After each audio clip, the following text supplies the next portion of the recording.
नमस्कार दोस्तों। दुनिया में हर देश की अपनी मान्यता होती है, मगर कुछ इतनी अजीबोगरीब होती है कि जब उनके बारे में दूसरे देश के लोगों को पता चलता है तो उनकी रूह कांप जाती है।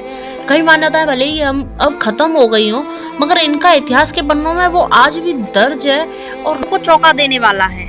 ऐसे ही एक रिवाज चीन में होता था जहाँ छोटी बच्चियों के पैर बांध दिए जाते थे। नमस्कार दोस्तों, आपका स्वागत है हिस्ट्री मिस्ट्री। इस प्रक्रिया को कमल जैसे पैर, लोटस फीट हासिल करने के लिए किया जाता था। कई सदियों से यह रिवाज चीन में चला आ रहा है। ब्रिटेन का वेबसाइट की रिपोर्ट के अनुसार 10वीं शताब्दी में इस रिवाज की शुरुआत हुई। जब लड़कियां 4 से 6 साल की होती थी तो उनके पैरों पर बैंडेज से बांध दिए जाते थे। यानी की बात तो यह है कि 3 साल तक की छोटी बच्चियों से लेकर 12 साल तक की बच्चियों पर यह अत्याचार किया जाता था। पैर की 4 उंगलियों को मोड़कर तलवे के अंदर की तरफ मोड़ दिया जाता था, जिससे पैर आगे से नुकीले नजर आए। यह बेहद दर्दनाक प्रक्रिया होती थी। बीच बीच में बैंडेज खोल के पैरों की सफाई की जाती थी और खून, पस, फोड़ा आदि जैसी चीजों को साफ कर उसे फिर से बांध देते थे। अब सवाल ये उठता है कि ऐसा क्यों किया जाता था।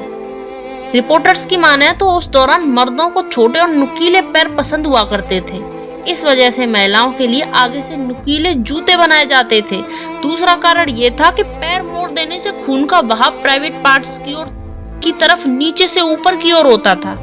इस तरह औरत संबंध बनाने में ज्यादा एक्टिव हो जाती थी। कुल मिलाकर ये पूरी प्रक्रिया मर्दों को खुश करने के लिए की जाती थी। इस रिवाज से महिलाओं को यौवनावस्था महामारी मां बनने के लिए तैयार किया जाता था। दूसरा ये कि ये रिवाज दर्शाता था कि महिलाएं आज्ञाकारी होती हैं और तो वो पति से दबकर रहेंगी। माँ, दादी या घर की अन्य महिलाएं इस प्रथा को अंजाम दिया करती थी। हैरानी की बात तो ये भी है कि इस प्रथा से अपंग होने का खतरा बढ़ जाता था। साथ ही गैंग्रीन, अल्सर या मौत होने का भी डर था। हालांकि इससे मौत होने के मामले बेहद दुर्लभ माने जाते थे। साल 1662 में क्विंग साम्राज्य ने इस प्रथा को बैन कर दिया था, मगर लोग इसके बावजूद भी ऐसा कर रहे थे। 1668 में बैन को हटा लिया गया। 1949 में जब पीपुल्स रिपब्लिक ऑफ चाइना का निर्माण हुआ, तब इस प्रथा को पूरी तरह से खत्म कर दिया था। चीन में महिलाओं के पैरों को छोटा और सुंदर बनाने के लिए पैर बांधना एक दर्दनाक परंपरा थी। पैरों को बांधना धन और सुंदरता का प्रतीक माना जाता था, जिससे लड़कियों की शादी आसानी से हो जाती थी। 1949 में पैर बांधने पर प्रतिबंध लगा दिया गया, जिससे यह प्रथा समाप्त हो गई, लेकिन कुछ वृद्ध महिलाओं के पैर अभी भी बंधे हुए हैं। सदियों से चीन में युवा लड़कियों को एक अत्यंत दर्दनाक और दुर्बल करने वाली प्रक्रिया से गुजरना पड़ता था, जिसे पैर बांधना कहते हैं। उनके पैरों को कपड़े की पट्टियों से कसकर बांध दिया जाता था। पैर की उंगलियों को पैर के तलवे के नीचे मोड़ दिया जाता था और पैर को आगे पीछे की ओर बांध दिया जाता था, ताकि पैर एक अतिरंजित उच्च वर्ग में विकसित हो जाएं। आदर्श वयस्क महिला पैर की लंबाई केवल 3 से 4 इंच होगी। इन छोटे विकृत पैरों को कमल के पैर के रूप में जाना जाता था।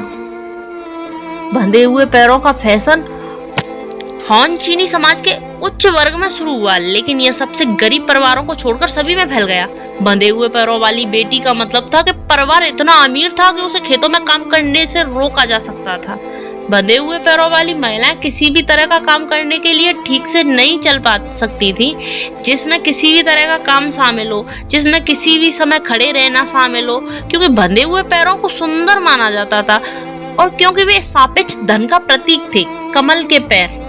कमल के पैरों वाली लड़कियों की शादी अच्छे होने की संभावना अधिक थी।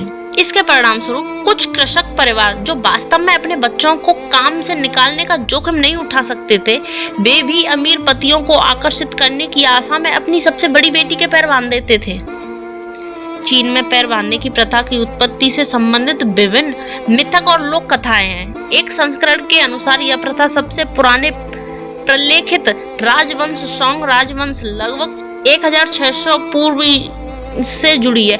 माना जाता है कि सोंग के भ्रष्ट अंतिम सम्राट राजा झोउ की एक पसंदीदा उपपत्नी थी, जिसका नाम डेजी था, जो क्लब फुट के साथ पैदा हुई थी। किंवदंती के अनुसार परपीड़क डेजी ने दरबार की महिलाओं को अपनी बेटियों के पैर बांधने का आदेश दिया था, ताकि वे उसकी तरह छोटी और सुंदर हों। चूंकि डेजी को बाद में बदनाम किया गया और उसे मार दिया गया और सोंग राजवंश जल्द ही गिर गया। इसीलिए ऐसा लगता नहीं है कि उसकी प्रथाएं 3000 साल तक उनके साथ रही होंगी। एक और अधिक विश्वसनीय कहानी कहती है कि दक्षिणी तांग राजवंश के सम्राट लियू शासनकाल 961 से 967 ईस्वी की एक उपपत्नी थी। ईस्वी में एक उपपत्नी थी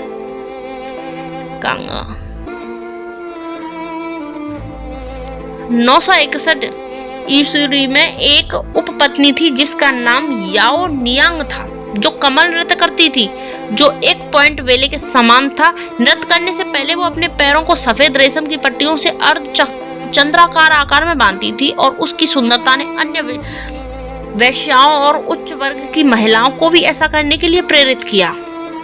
जल्दी 6 से 8 साल की लड़कियों के पैरों को स्थायी चंद्राकार में बांध दिया गया, अर्ध चंद्राकार आकार में बांध दिया गया। सोंग राजवंश 960 के दौरान पैर बांधना एक स्थायी प्रथा बन गई और पूरे पूर्वी चीन में फैल गई।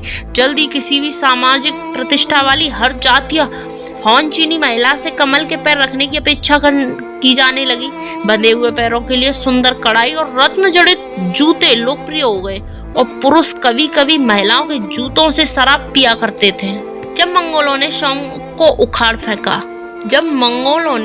को उखाड़ फेंका और 1279 में युआन राजवंश की स्थापना की तो उन्होंने कई चीनी परंपराओं को अपनाया, लेकिन बंधे पैर वाली की परंपरा को नहीं अपनाया।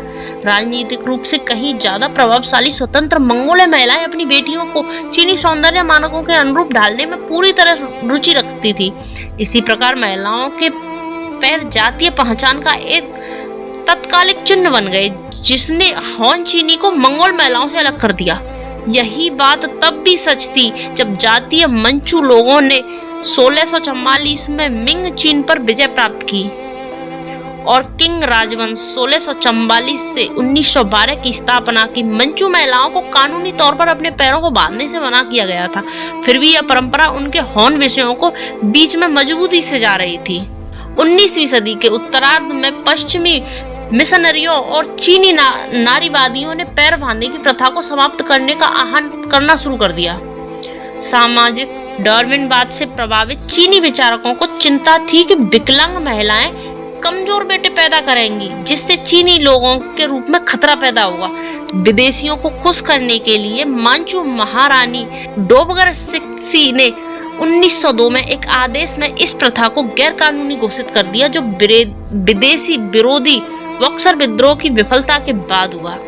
इस प्रतिबंध को जल्द ही हटा दिया गया। जब 1911 और 1912 में किंग राजवंश का पतन हुआ था, नई राष्ट्रवादी सरकार ने फिर से पैर बांधने पर प्रतिबंध लगा दिया।